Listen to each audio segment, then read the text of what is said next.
abay, talaga pong nakakuha tayo ng kumpirmasyon na talagang pinalipas lang ang araw kung kailan nagbigay ng ayuda itong si Presidente Marcos sa Davao mismo at isususpindi daw ang ating Mayor Baste Duterte.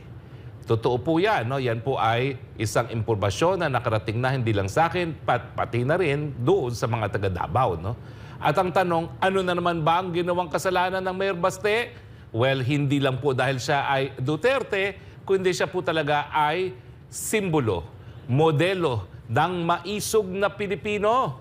Kaya nga pong sinasabi natin, yung matutotoo nga itong pagsususpinde, hindi lang po ito dagok sa pamilyang Duterte. Ito po'y dagok sa buong sambayan ng Pilipino dahil tinitingala ngayon ang Mayor Baste Duterte bilang mukha ng maisog